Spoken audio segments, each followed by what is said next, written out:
สิหายสบายดีหลังจากที่เงียบหายไปโดนเนาะซึ่งเนื่องจากว่าทางแอดมินบ่ค่อยได้มีเวลาเนาะที่จะมาอัปเดตคลิปหรือว่ามารีวิวการถอนเงินเนาะสำหรับครั้งนี้เราจะมาถอนเงินเป็นครั้งที่14หรือว่า15เนาะสำหรับการถอนเงินก็ง่ายๆเลยเนาะก็เหมือนเก่าเหมือนเคยคือเข้าในฟังก์ชันแนะนำหมู่เนาะ และข้อดีตอนนี้ก็คือเราสามารถสร้างรายได้ไปทุกมื้อเนาะตั้งแต่วันจันทร์จนถึงวันศุกร์กันเลยเนาะเพราะว่าเนื่องจากว่าทางหวยพัฒนาเพิ่นได้ปรับเปลี่ยนการออกหวยรางวัลเนาะแต่จันทร์ถึงศุกร์เนาะเพราะฉะนั้นมันก็จะเพิ่มโอกาสหรือว่าการสร้างรายได้รายรับให้เราเนาะหลังจากเราเข้ามาในหน้านี้แล้วเนาะมากดที่ฟังก์ชันแนะนำหมู่ โอเคหลังจากเรามาเข้าหน้านี้เนาะมันจะเห็นหัวข้อรายละเอียดเนาะแต่ว่าอย่าลืมเด้อเพราะว่าตอนนี้เพิ่นมีการเปลี่ยนกติกาเนาะหรือว่าเปลี่ยนกฎใหม่ไปเล็กน้อยเนาะเพราะว่าทางเพิ่นออกหวยเป็น5ครั้งต่ออาทิตย์เนาะแล้วเพิ่นจะมีการปรับเปลี่ยนกติกาบางอย่างไปอีกเนาะสำหรับการถอนแม่นก็จะยังเหมือนเดิม ถอนในมื้อวันเสาร์เนาะ10โมงเช้าหา17โมงแลงเนาะถอนในจำนวน10,000กีบขึ้นไปและสิ่งที่เพิ่นเปลี่ยนนั่นก็คือคะแนนเนาะหรือว่าในการ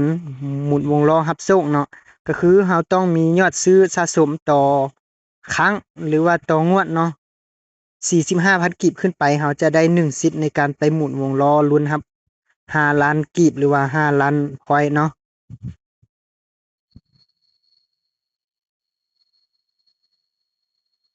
และจะเปลี่ยนอยู่ที่สำหรับสมาชิกใหม่เนาะเพื่อจะเปลี่ยนจากตัวเดิมเนาะเราสมัครใหม่จะได้อยู่ที่30,000กีบแต่ว่าตอนนี้เพิ่นจะปรับเปลี่ยนขึ้นไปเป็น60,000กีบเนาะก็คือสมัครใหม่แม่นจะได้อยู่ที่60,000กีบเนาะและคลิปนี้เราจะมาถอนเงินให้ท่านผู้ชมได้รับชมหรือว่ารับเบิ่งไปพร้อมกันเนาะหลังจากเราเข้ามาในหน้านี้แล้วเนาะมันก็จะเห็นรายละเอียดรายรับของเราเนาะทั้งหมดรายรับ ทั้งหมดเนาะก็คืออยู่ที่874,273กีบเนาะหลังจากเราเข้ามาเราก็มากดที่ถอนเงินเลยโอเคคำสั่งถอนเงินสำเร็จเนาะ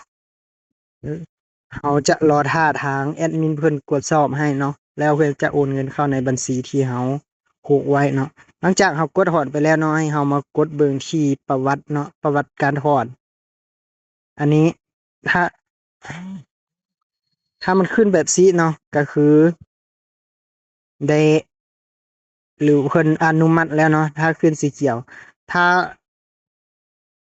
มันยังเป็นสีเหลืองรอท่าแม่นเราจะได้รอท่าทางเพิ่นตรวจสอบเนาะ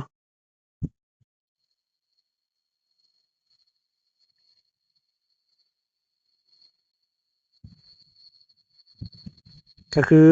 ถอนสำเร็จเนาะในจำนวน874,273กีบเนาะถ้าผ่านช่องทาง BCL1 เนาะสำหรับการถอนก็ง่ายๆส่ำนี้เลยเนาะ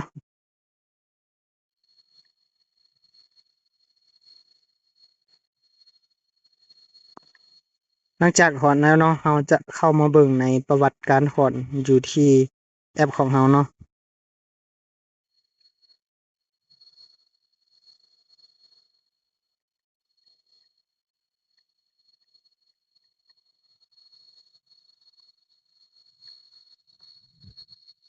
โอเคก็คือตัวนี้เนาะ